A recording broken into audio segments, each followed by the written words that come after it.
네, 증권계의 미래학자 우리 홍성국 대표님께 이번에는 해외 글로벌 시장에 대해서 좀 말씀을 여쭐게요. 우리 수축사회, 그러니까 전 세계적으로 물론 수축하겠지만 또 어떤 분들은 이런 생각을 갖고 계세요. 보통 우리 이머징 마켓이라고 표현하는 뭐 중국도 그렇고 뭐 인도도 그렇고 베트남 막 지금 성장 속도가 크지 않습니까? 빠르고 이러한 곳에 그러면 팽창하고 있는 국가나 이런 쪽에다 투자를 하면 이익을 보지 않겠냐라는 말씀을 하시는데 좀 국가별로 좀 나눠서 한번 말씀을 들어볼게요. 우리 홍성국 대표님이 생각하시는 그 시장, 나라의 시장에 대해서 먼저 인도와 관련해서 저는 그냥 막연하게 되게 좋은 시장, 인구가 많으니까 13억 7천. 근데 대표님 책을 보니까 인도 시장이 전혀 다른 이야기가 있더라고요. 좀 말씀해 주시죠.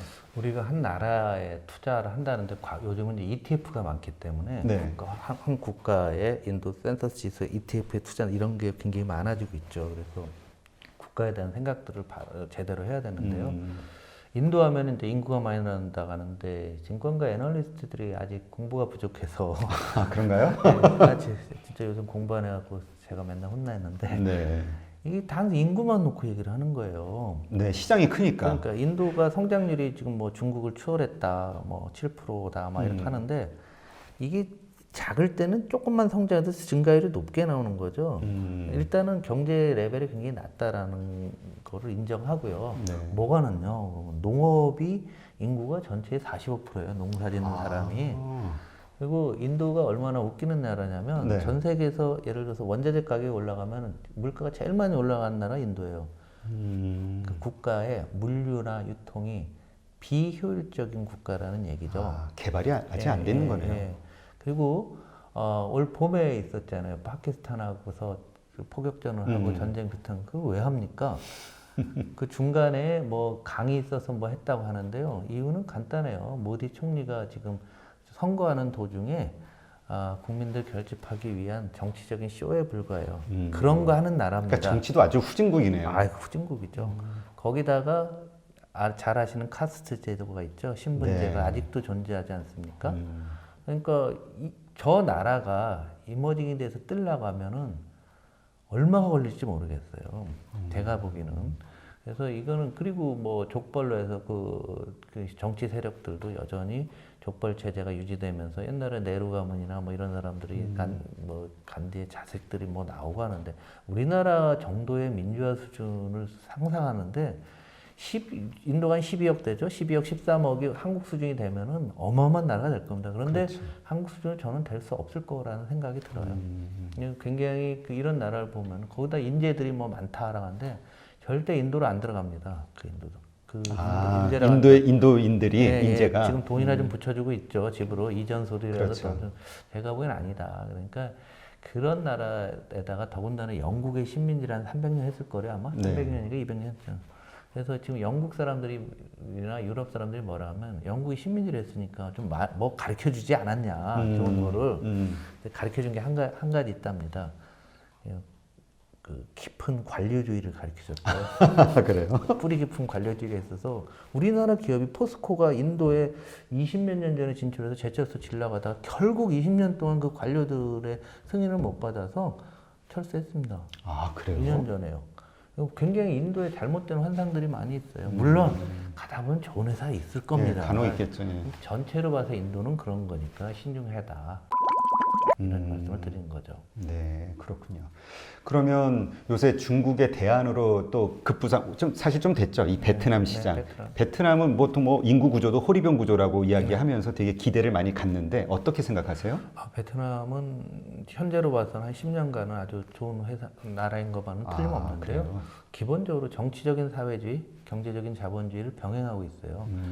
중국도 이제 그런 걸 하는 거죠. 네네. 그래서 우리가 이데올로기를 너무 무시들 하고 있는데요. 돈이면 다다라고 생각하는데 그런 나라일수록 그걸 흔히 얘기하면 사회주의적 시장경제라는 용어를 씁니다. 근데 사회주의랑 시장경제는 같이 양립이 안 되는 이데올로기예요.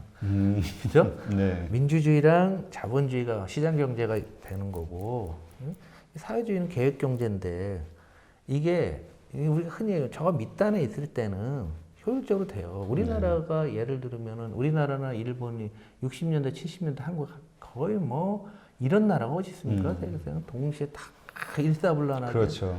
그때 한국과 비슷하다고 생각하는데 그때 한국에 비하면 야 게임도 안 됩니다 이런 나라들 아직 현찮은데 중요한 거는 이런 나라들이 이제 앞으로는 한국이 더 빨리 왔지만 얘네는 이제 계속 가거든요. 네네. 그런데 이제 앞으로는 한국이 이제 한 80년대 90년대 겪어오면서 했던 많은 통과 의례가 있어요. 노사 문제, 네, 그렇죠. 민주화 문제. 그리고 그 노사 문제는 무슨 임금 문제부터 모든 것들이 다 있어요. 그리고 중요한 거는 지금 4차 산업혁명 시대잖아요. 그렇죠. 네? 4차 산업혁명 시대가 뭡니까? 일자리를 기계가 대체하는 거잖아요. 그렇죠. 인건비를 감안해서 올라오는 나라들이 과연 앞으로도 잘 낼 수 있는가 한번 생각해 보자는 얘기죠.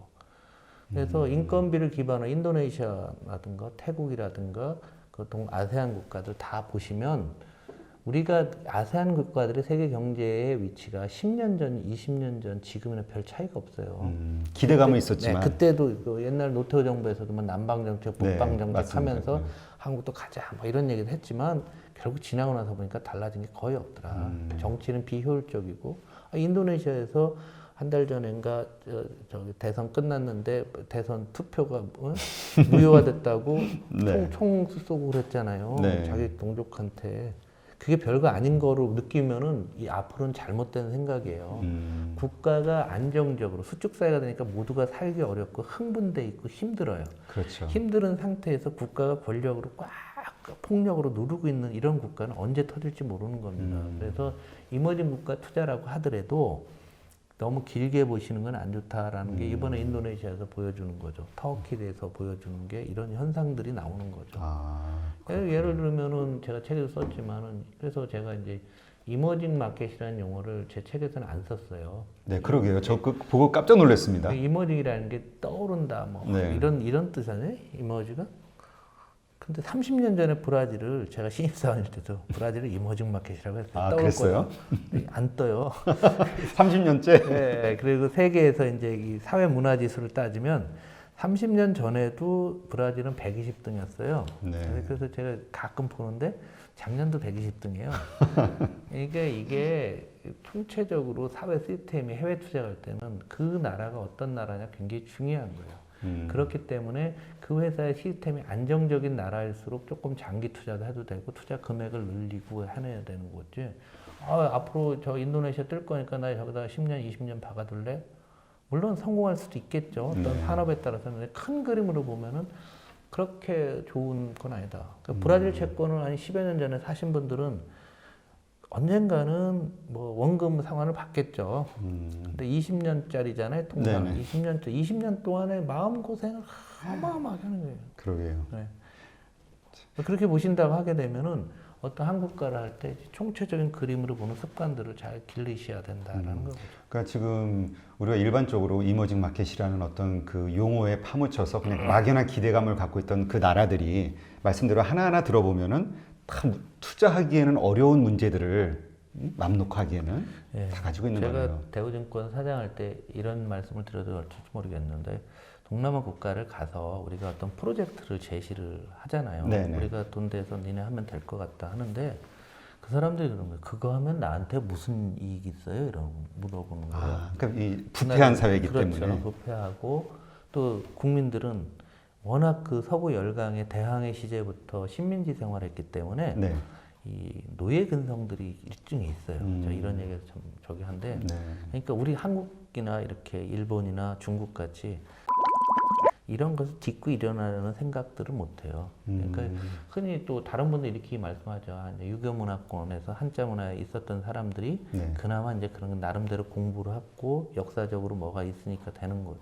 태국 같은 데 보시면은 태국이 거의 일본이 그렇게 투자를 많이 해놨는데 네. 태국이 분명히 이 80년대 기준으로 놓고 보게 되면은 한국에 제가 본 7, 80%는 할 만한 나라였어요. 태국이 지금 뭐 아직도 임금이 뭐 거의 뭐 절대적인 권위를 갖고 주기적인 군사 쿠데타가 발생하고 그러다 보니까 많은 돈들이 함부로 투자를 잘 안 하게 되고 그러니까 왜 외국 자본이 태국이나 인도네시아가 그렇게 좋게 보면 왜 투자를 안 했을까 왜 그런 생각을 못 하냐 얘기죠. 그럼 한국만 용감하게 투자하냐 이거예요. 이머징 마켓이니까. 그러니까.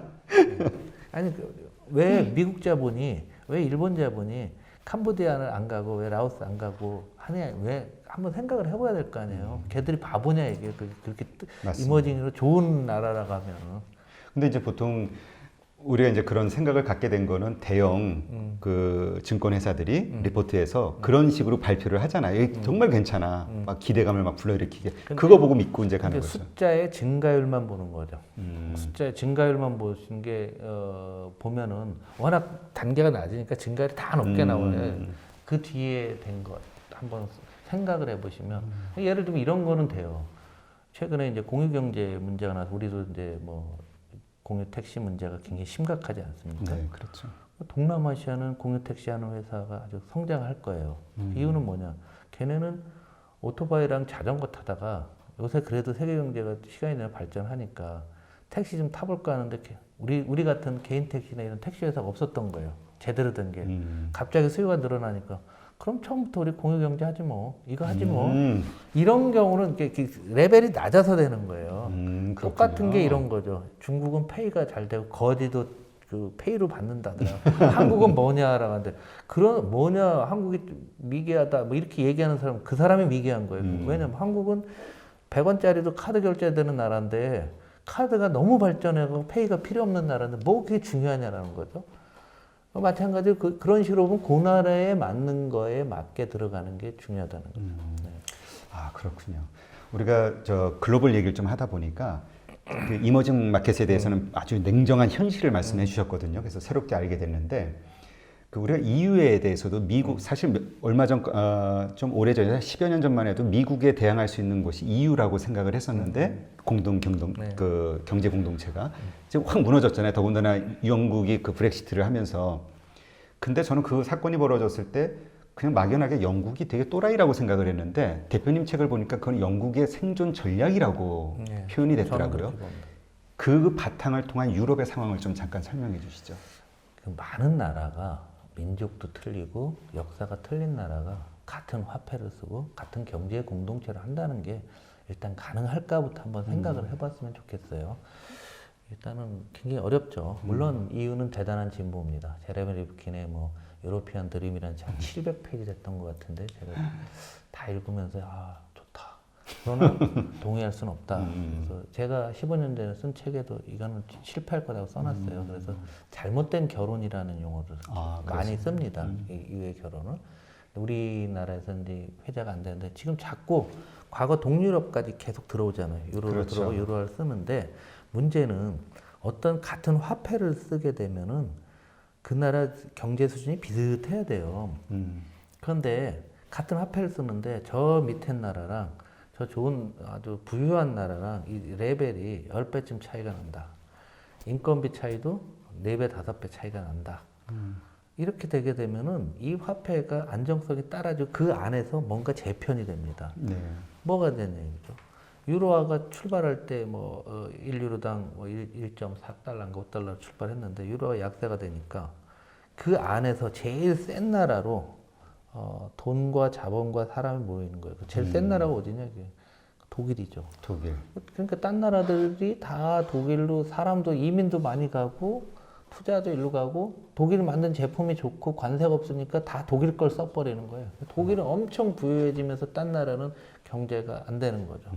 더군다나 이제 동유럽 같은 데는 거기도 경제 단계가 낮은데 예. 걔네가 생산하는 것보다 중국이 생산하는 게 훨씬 싸고 좋거든요. 네. 이거 점점 더 어려워지는 거죠. 그러면서 주요 산업에 있어서 이태리나 스페인이나 프랑스조차도 주요 산업들 중에 뭐 제대로 된 게 별로 없어요. 독일한테 계속 돈이 몰려가는 거죠. 그러니까 공동 화폐를 써도 안 보이게 미세하게 나오는 거예요. 그러니까 요즘은 이태리가 하도 어려우니까 이태리 대학생들이 다 유학을 독일, 프랑스, 영국 이런 데로 가요. 그런 다음에 안 들어온답니다. 우리나라는 미래가 없다. 그러다 보니 그런 거예요. 그리스는 의사 같은 어떤 그 고위 뭐랄까 사회 상류계층들이 다 이민을 가버리는 거예요. 왜 화폐가 같으니까 그냥 가면 돼. 별일도 아니에요. 그냥 다 팔고 가면 되는 거죠. 이게 재편이 되는데 이게 집중화로 한쪽으로 너무 많이 쏠려버리니까 이건 존재하기가 너무 어려운 거죠. 그러니까 또 각국 정부는 이걸 잡기 위해서 뭘 하냐? 포퓰리즘 정책을 쓰는 거죠. 그러니까 그 어려운 국가들이. 예, 그 어려운 거예요. 포퓰리즘 가장 대표적인 게 이태리, 그리스 아닙니까? 이태리 같은 데는 말도 안 되는 짓들을 뭐 가만 보면 이게 뭐 하는 짓인가 할 정도의 어떤 일들이 나오는데 그 이태리도 그렇고 뭐 스페인이나 뭐 이런 나라들도 뭐 별 큰 차이는 없어요. 오죽하면 국가를 다시 분리하자고 하잖아요, 지금. 그렇죠. 그런 거죠. 이런 현상이 있고 북유럽은 이제 안정적이었는데 사회 그 이제 뭐 유로 안 쓰니까 뭐 하더라도 걔네들 입장에서도 이 사회 시스템이 나빠지고 하다 보니까 그런 거예요. 이걸 영국이 가만히 보니까 영국 입장에서 우리가 얘들한테 계속 이렇게 되면 나중에 유로화가 나중에 더 계속 약세로 가게 되면은 영국은 금융으로 큰 나라 아니에요. 그렇죠. 근데 자신들의 그 뭐 이 경제적인 위치가 그렇게 썩 좋을 것 같지는 않거든요. 네. 당장은 힘들죠. 왜냐하면은 유로에 이제 영국이 있으니까 영국을 거점 삼아서 막 왔다 갔다 하고 뭐 유럽의 헤드쿼터 역할을 했는데 당장은 어렵겠지만 결정적인 것은 가만히 있다 보게 되면 언젠가는 영국의 파운드화, 영국은 이제 화폐 통합을 안 했으니까 예. 파운드화가 유로화로 대체될지 모른다는 두려움이 있었던 거죠. 왜냐면 이걸 해야지만 완전한 유로화가 되고 하는데 그렇게 되게 되면은 영국도 영국에 있는 많은 기술과 자본이 독일로 갈지 모르겠다는 생각이에요. 그렇다면 이참에 끊어버리자. 그리고 영국의 위기가 오면 환율을 절하시켜서 벗어날 수가 있습니다. 그렇죠. 우리가 IMF 때 그 900원 하던 환율이 2,000원까지 가면서 우리가 수출 늘어나서 IMF에서 탈출했잖아요. 예. 우리는 막 눈으로 봤잖아요. 영국도 마찬가지로 그렇게 될 수밖에 없다라고 보는 거죠. 그러니까 영국 입장에서 환율 조정이라는 큰 무기를 얻게 됐는데 지금도 물론 가능할지 모르지만 이런 어정쩡한 단계로 가다 보면 영국도 안 좋고 유로도 안 좋으니까 하겠다는 뭐 그런 생각들 같습니다. 그럼 완전 손절 처리한 거네요, 영국이. 예, 그런데 모르겠어요. 이제 그게 결정이 나려면 시간이 오래 걸리겠죠. 그러니까 그런 영국이 판단했을 그런 이유들이 분명히 근거가 있으니까 우리가 EU 쪽에 유럽에 어떤 투자할 때에도 투자자의 관점에서는 상당히 조심해야 되는 게 있네요. 이런 부분에서. 네, 그런데 이제 어찌 됐건 영국은 어찌 됐건 EU에 더 이상 이렇게 엮이지 않겠다는 의지는 분명히 확인이 된 거거든요. 네. 그럼 영국이 새로운 국가 전략을 짜서 서로 모색을 해야 되겠죠. 네. 네. 하여튼 이렇게 대표님께 글로벌 여러 각국에 대해서 이야기를 들어보니까 이제까지 생각하고 있었던 기존 그 관념들이 좀 많이 흔들리네요. 바뀌게 되고. 정말 좋은 정보 감사합니다. 네. 네.